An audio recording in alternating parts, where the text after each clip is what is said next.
Welcome to the Invincible Innovation Show, the podcast for changemakers. Each week, I talk to the most fascinating entrepreneurs and innovation leaders about innovation, strategy, and design.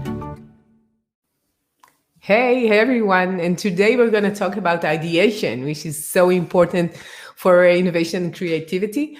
Welcome to Invincible Innovation Live Show. I'm so glad that you're here. I'm Mazor, Kario, Innovation and Value Creation Expert, and I'll be your host. And today with me, I have Roy Bendor Cohen. Yeah, so happy to see you. Yeah, great. And Roy is the founder of Q Behavior Thinking, and it's going to be so interesting. So I'm sure about that. We're live on LinkedIn, YouTube, and Facebook, and I'd like to invite you to join the discussion and ask questions. We'd love to hear what you think. Okay, we can start. So, what are the essential components for great ideation? Okay. First of all, thank you for having me, Adi, and thank you for the audience. And I'm very happy to be here. The components of a great ideation, I would say there are 3 or 4 things that you should take into account. So first of all, the people or the team that you want to have in the room, it should be an interdisciplinary team, basically people that can bring in different perspectives and knowledge into the challenge that we are discussing. The second one would be being offsite. And this is now in the area of COVID, period of COVID, this is a bit weird, but you really want people to be disconnected from the day-to-day to create the right mindset and, to be without their phones, not next to, their office where people can disturb them. The third thing is that you will need a moderator. So someone that can, manage the discussion, make sure that people are focused on the challenge and making sure that they create the right mindset so people build on each other's ideas and not kill each other's ideas, managing the resistance in the room. And the fourth thing is a method. You'll need some kind of method that creates structure for the conversation to be able to help people to get out of their comfort zone, to come up with, creative ideas different from what they used to do. Yeah, I did not indicate that you had a few years in SIT, so some people might know this method. Could you tell us a bit about that? Yeah, so for those who don't know, SIT or systematic inventive thinking is both a methodology and a company that was established 25 years ago. And for me, I might be biased, but it's the best methodology for ideation. Basically, let's say the principles of SIT are that you innovate inside the box. So you use existing resources in order to come up with innovative ideas. And the main thing is that we have what we call the cognitive fixedness, that the methodology is helping to overcome those. So basically, the reason why people come up with non-creative ideas is because these cognitive fixedness that are not help. It's like a kind of glasses or a filter or let's say a barrier that doesn't allow you to look ahead of what's in there. Yeah.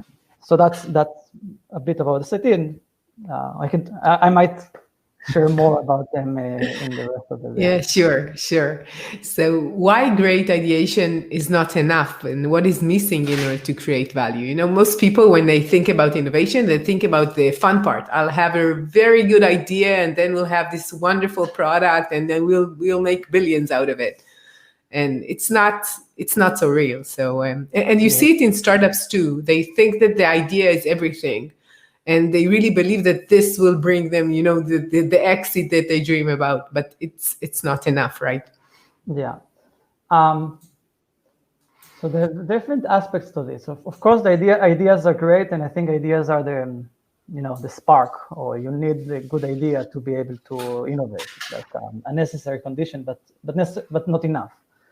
And I think what's needed it's the before and after. So I would say, if you start an ideation process without really understanding the challenge or the problem you're trying to solve, let's say the ideation is part of the solution space. Right. You want to explore the problem space before. And I think this is very important to gain some insights, deep insights about the challenge. And then based on that, these insights to start ideating. That's the before part.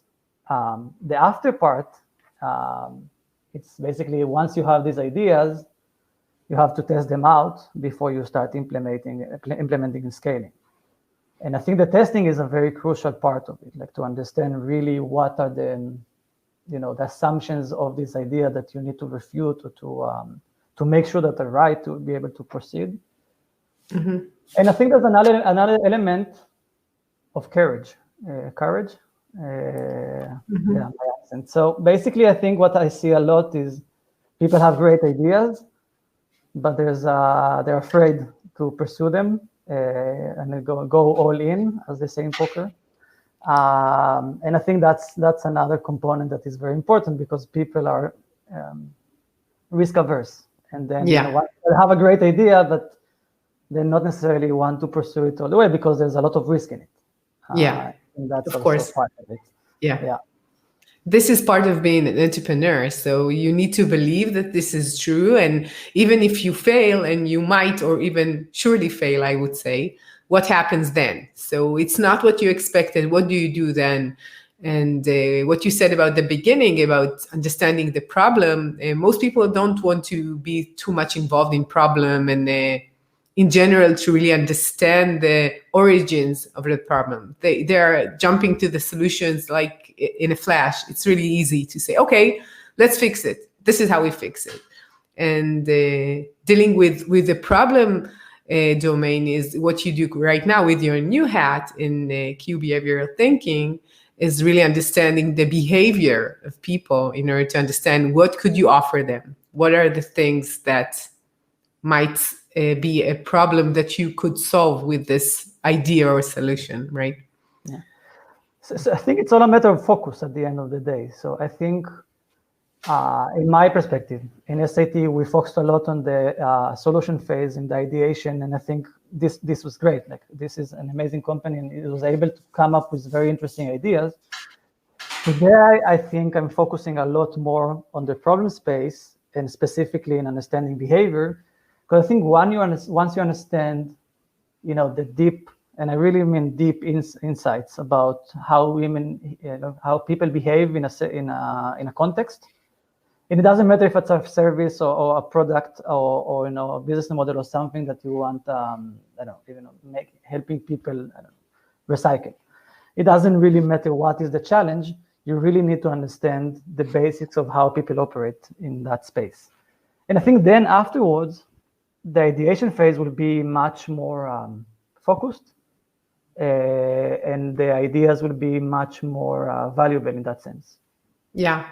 I think that once you really understand why people are doing some of the things that they're doing, because in many cases, lots of companies, they have the numbers. They know that the sales are going down. They know that their users might be leaving or using less, but they don't really know why. What's the behavior beneath it, other than saying, okay, we have competitors. That's it. It's just not enough to understand, because the solution is derived from the understanding of this behavior. And Exactly. If they don't understand that, they might have a good solution, maybe, but it's not the right solution, and that will not solve the problem.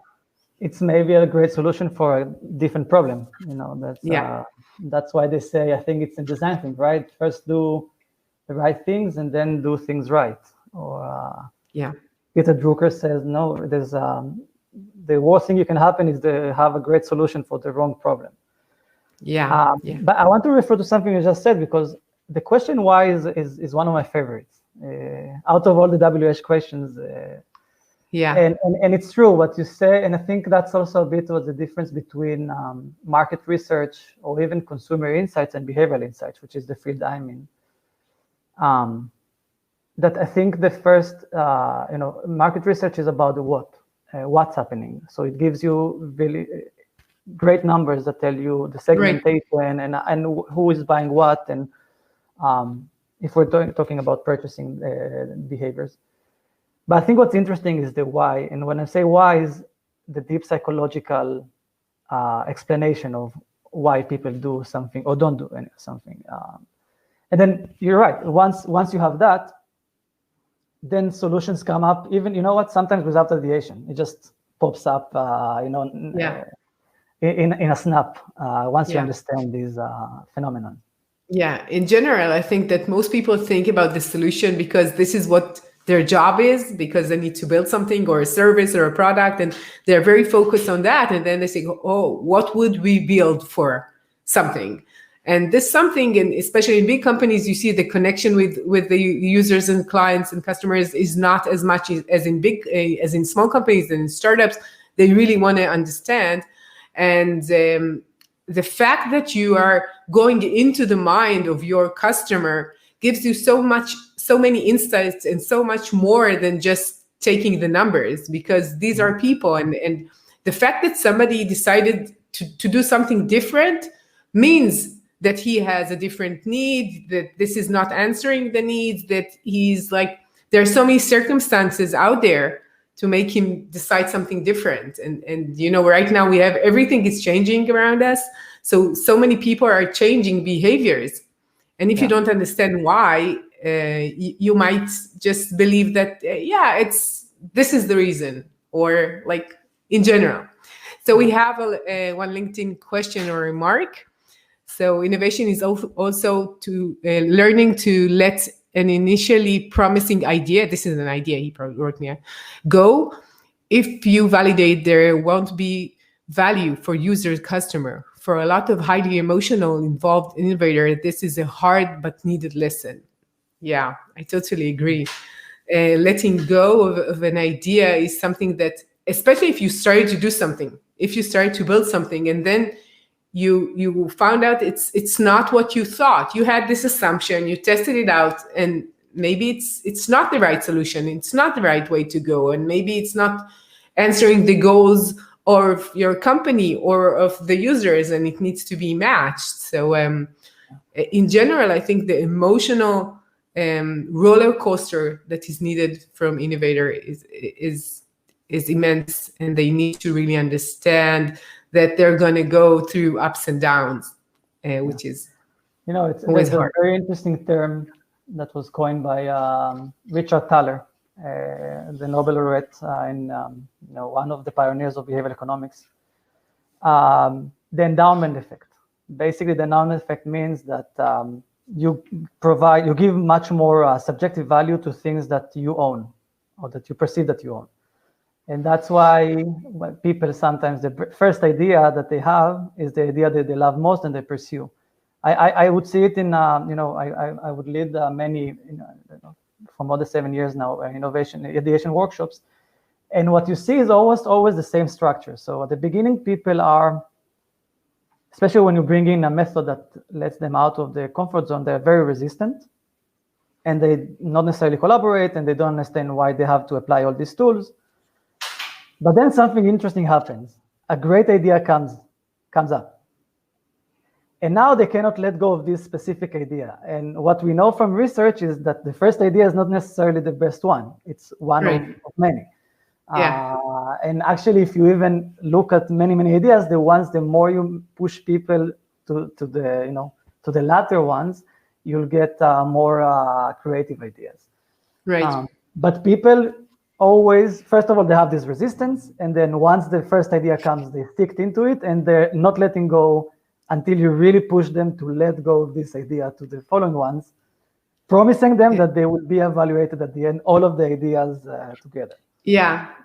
I totally understand the fact that, that's a great idea, and everybody's saying it's a great idea, and you have this joined experience of, wow, we did it. And it's when I do design sprints, you see it in the beginning of the process. It's a few days, and then everyone is very hyped. But in the end, you need to really test it out, and then sometimes there is a disappointment because it's not what you think, and it's so much better to devaluate what you're doing. Like if you're having evaluation and it's this is validated, this is exactly what I want, it's great. But most of the time, it's better to know in advance that this is not the right a direction, you can pivot, you can do something else. But investing all the energy and resources and talking to people and just making them buy in the idea and then understanding it's not the right direction, it's so much harder. Yeah. So it's better to know it in advance. I think also if you think about the definition of innovation, there are many, of course. If you go, Google them, you'll find a lot. But I think if you find a common theme, is that one component is novelty or some newness, and the other one is value. And then of course there's usability, there's ability and feasibility. All of these are, but let's focus on novelty and value, because these I think are the essentials. So I think people, when they encounter something new, there's an effect. There's like almost a eureka moment that happens there. And the novelty is attracting our attention and make us feel like excited. But we shouldn't forget the value part. And I think that's the thing is that happens a lot of the times after the ideation, because you really need to see if this amazing breakthrough idea is going to be like, if the user or the customer or whoever you're designing this idea for is as excited and for the long term, because they can be excited and they can say, by the way, that's another thing you learn in cognitive psychology. People not necessarily say and do the same thing. Like you can say, this would be great, and then it's like the difference between what is a survey and what is like going and seeing people what they're doing actually and not what they're saying. So it's two different types of research. So we have a few comments here. First, Steph. So hi, Steph. So happy to see you here. And second one is, you know what? This is a great question because I have it already done. So what are the methods and sessions you could or should do with innovation teams? So thank you. This is the LinkedIn user that asked this question. Yeah. Okay. So as I promised, I will talk about SAT. Yeah. The method is just, first of all, it's something that was developed in the university, and by the history. It's interesting. There's a method called TREES. It's a method for problem solving, a Russian Soviet method, but it was developed in Israel by two professors and Amnon Levav, who is the co-founder of the company. And basically, the idea there is that you use constraints on your thinking in order to come up with more creative ideas, which is actually, it sounds a bit counterintuitive, right? Because innovation sounds like something outside of the box, without any constraints, without like total freedom. But what we've seen in these years of experience, and also research shows the same, is like the more you constrain your thinking, and there are different tools. Actually, there are 5 different tools for ideation in SAT. Yeah. And this helps you to constrain your thinking and use only existing resources in order to ideate. And the secret sauce, or the reason it works is, again, these cognitive fixedness or cognitive biases that don't allow us to think beyond the trivial or the banal in the day-to-day. Yeah, we think we know. We know. Yeah, we want to know. We want to believe that we know. And that's why we're so sure most of the time, because this is what we want it to be. We want to have the right answer all the time. And it's hard for us to be in uncertainty, and it makes us anxious. And that's why we jump into a solution or an answer or a fix to something, because the unknown is hard. The biggest fear of people is the fear of the dark. Why are we afraid of the dark? Because we don't know what's out there. Yeah. So I think it's more or less like that. And it's really interesting. Uncertainty and ambiguity are 2 very important words in the field of innovation. I think people maybe they do know that, but like there's a lot of anxiety. And by the way, 2020 is exactly a year that we are seeing. Yeah, we can talk about anxiety right now, right? Uncertainty and anxiety. This is like the name of 2020. Yeah. The interesting thing is that even when you do this, when you apply these different tools, and you already break fixedness, people immediately, their intuitive reaction is to find a ground, like a stable ground. So you let them imagine a situation of, I don't know, organizational structure that doesn't have a CEO, and they immediately try to find something that will like either a category or definition that they already know that is familiar, so they have a safe ground to be in. Right. And it's such a human thing to do, right? Because Right. you can be outside of your comfort zone for a moment, but not for a long moment. You have to stabilize somehow. And I think that's how the innovation process works, by the way. Like you have to, every time to break something or, shake one thing, but then keep all the other things stable, because if you try to shake everything, then we see it right now. Everything is shaking. So it's not, we have like an experiment. So hi Gali, thanks for the question. And she's asking about ideation for entrepreneurs. And if as if you were an employee in a company, so what would you do as an entrepreneur? And like when you're a very small team, and thanks Gali, and where you're a startup, it's not like in a big company and you have someone from tech and someone from like what you talked about, diversity, and they have a very small team and they don't always know how to do it. And I always tell them, bring people in, and don't be afraid to tell your story and tell what you're working on. In many cases, entrepreneurs are so afraid, that somebody would steal their idea. But as we just started to talk about, the idea is not that important. And even in research that found what are the aspects that makes a startup successful, he was not the first one. So it was the idea, the team, the timing, so forth. And it seems the timing was the most important. And I would say team, but no, it seems that. So in general, I would tell Gali that ideation needs to be like joining brain power. You cannot do it alone. And therefore, it needs to be with people. What would you say?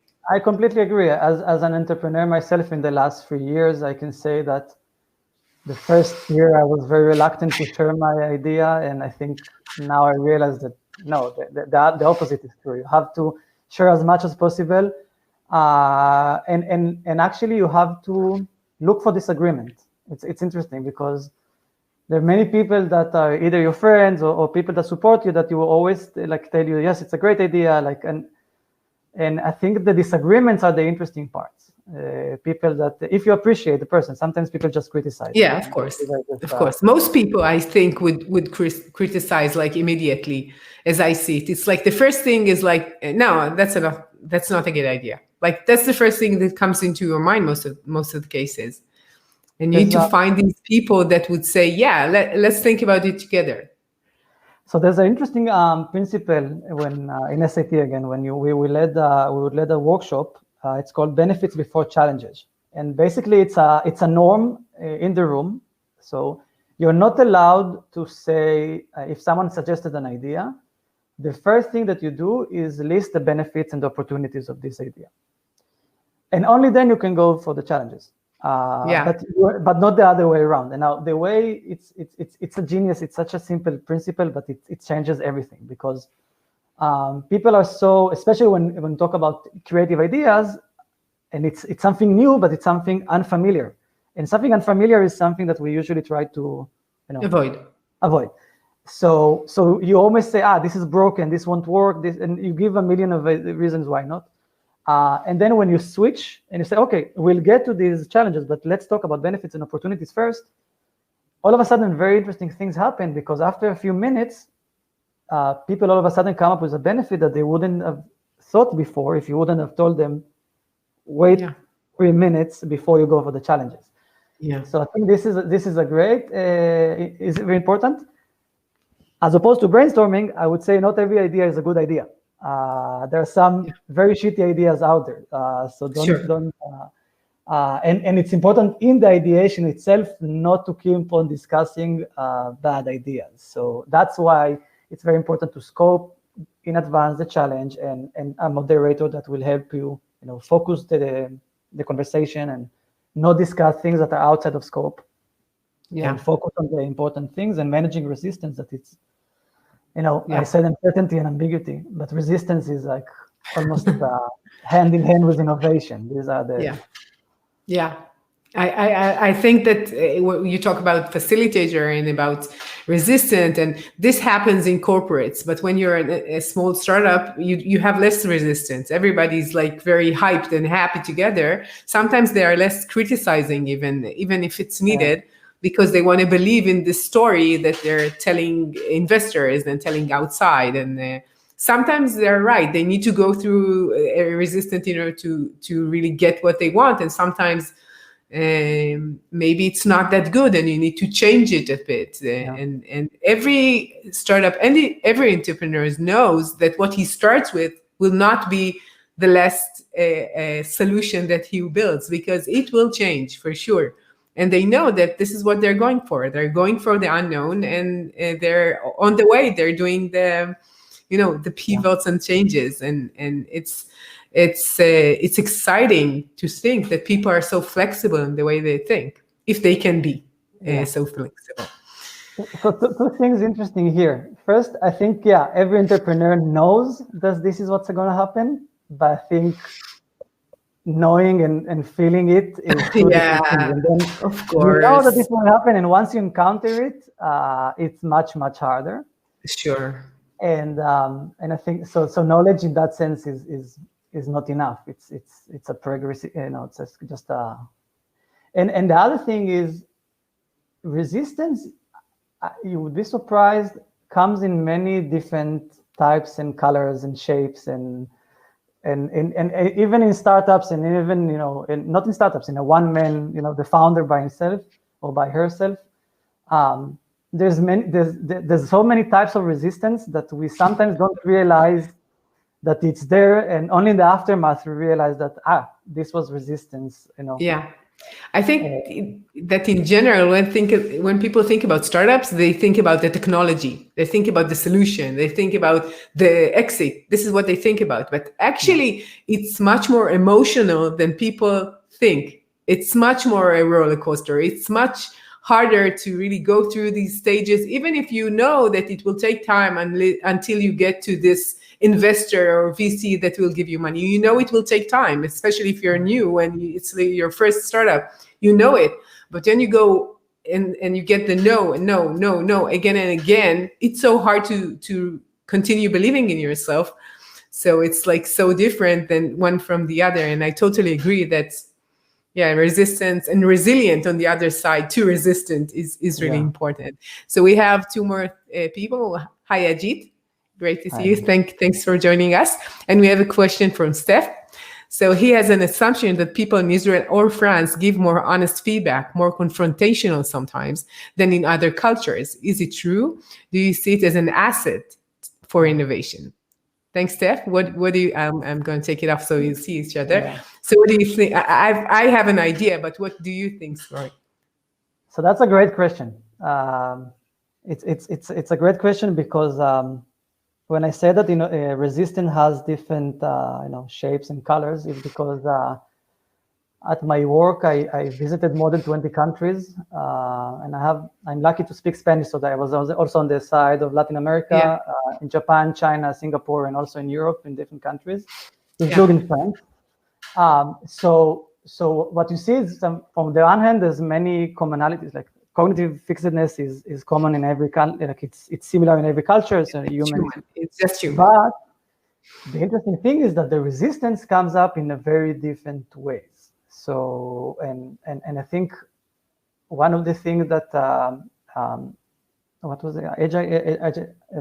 The France and the Israel feedback, there's something true about it. At least I feel that in Israel, when I did workshops, they are the most skeptical, cynical at the beginning of the workshop, but and they're very there's too honest feedback, like in the sense rude.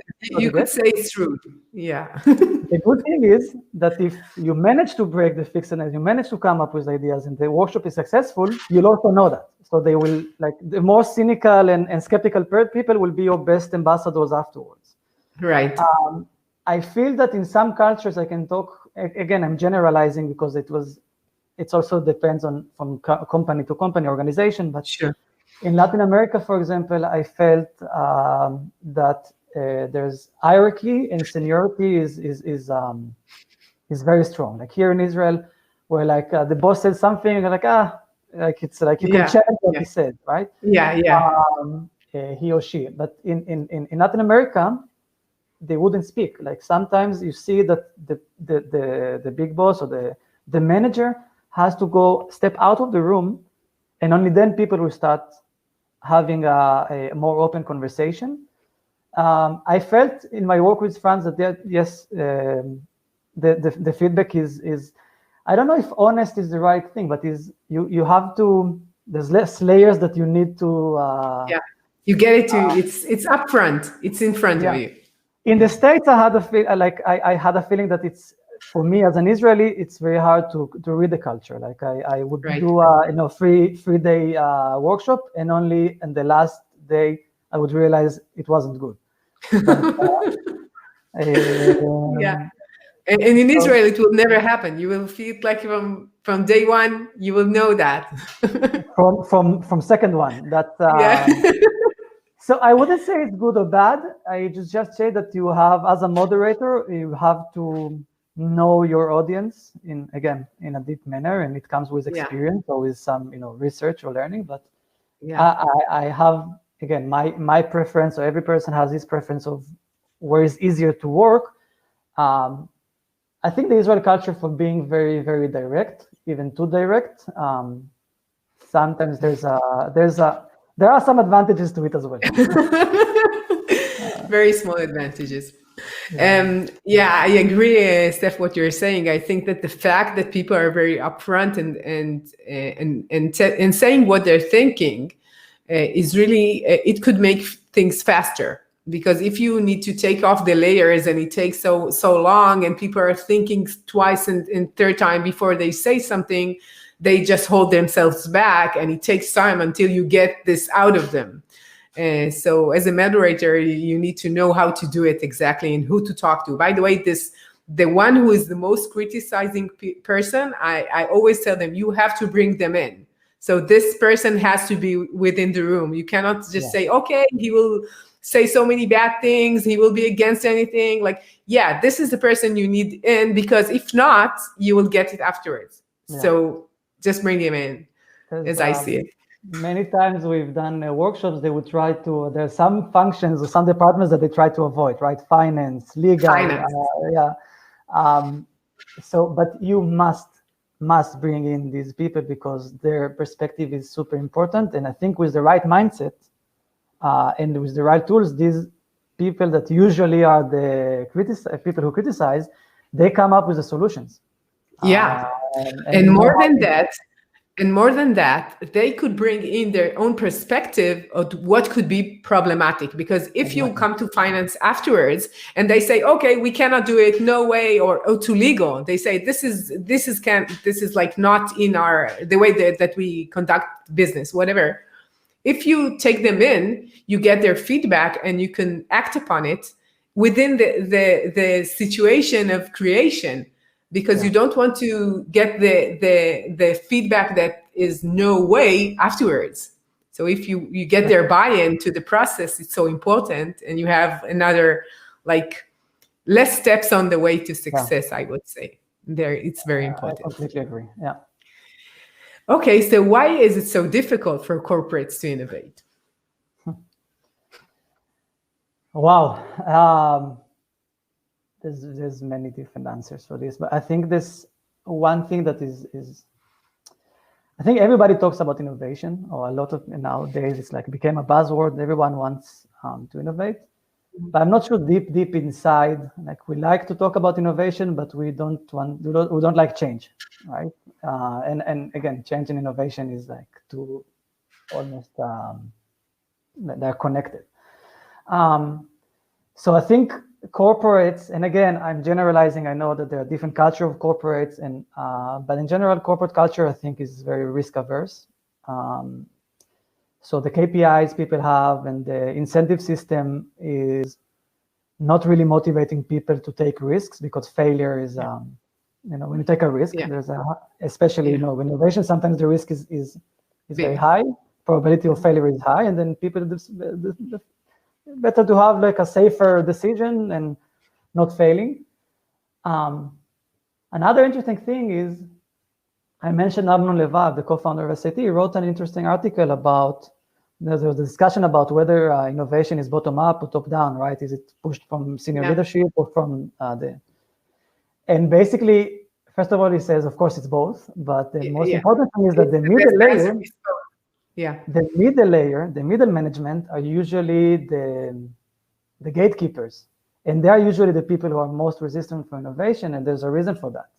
Senior leadership is easy to say that you want to innovate, and they really do believe that they want to innovate, and people, let's say from lower hierarchy also. But the middle management needs to deliver results.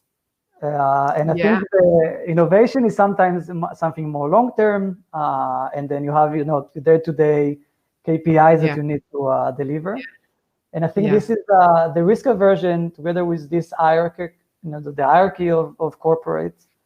And then the question is really whether you want to do an innovation circus, because people, it's a buzzword. Everyone wants to, they do hackathons and they do all these amazing things to be able to communicate it. But deep inside, they don't really want to change.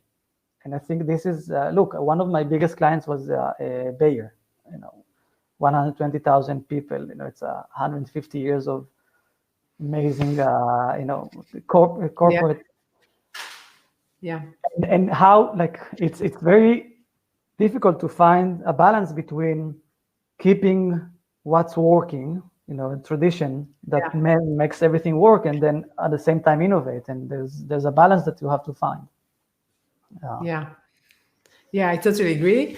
We talked about the fact that you need to bring people that are disagreeing with you, and we had a very nice comment from Nicole, and she said, "Without friction, no shine." I love that one. I never heard that, but I really thank you, Nicole, for that, and I totally agree. And we're almost done, so I need to select the last question right now. It's hard. We have such a long list. So what is the most surprising thing you learned about innovation after all these years of experience? Wow. This question?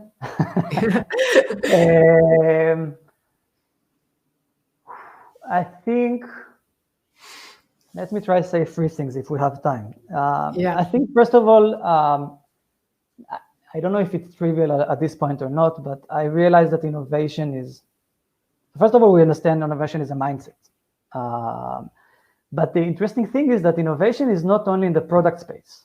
I think many people, when they think about innovation, they think about a technological innovation or product. But if you think about it, innovation can happen on so many other places. And actually, the other spaces are, we see that are, I don't know, Airbnb, Uber.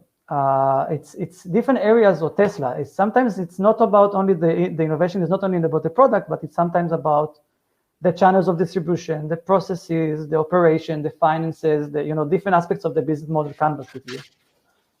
Look at it, or the customer segments. I think that's, sometimes the innovations or the disruptive innovation happen not necessarily in the product itself and other areas.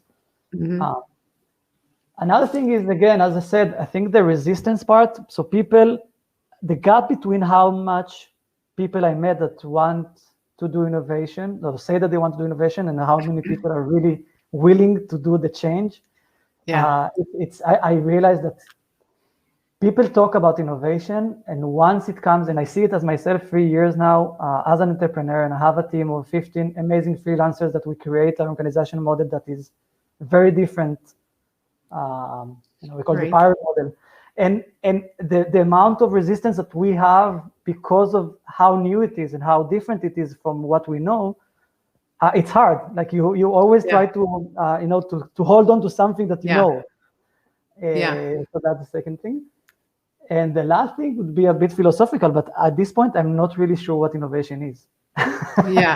There's so many things. It's like, after so many years working in innovation and so many different definitions that I came up, I encountered, maybe that's why I switched to behavioral insights, because it's more complete. I know what behavior is, something that you can somehow measure. I think, again, it's maybe in a few years' time I would realize that not, but I hope I answered the question. Yeah, so thank you for your time. So where could people hear more about your work and about Q behavioral thinking, and how can they find you? Yeah, I guess LinkedIn. There's a LinkedIn page, also Q Behavioral Thinking. We have a website. Yeah, you can contact us through Adi. Yeah. So we're Uh, joining forces, and yeah, I'm really looking forward to that, and it's going to be yeah, exciting. So I'm yeah. so happy for that, and I want to thank everyone who joined us. And we had so many comments, and it was lots of fun. And to all of you change makers out there, thank you for joining me. And I'll see you next week. And you're much invited to check out invincibleinnovation.com. And have a great day. Bye bye. Bye bye.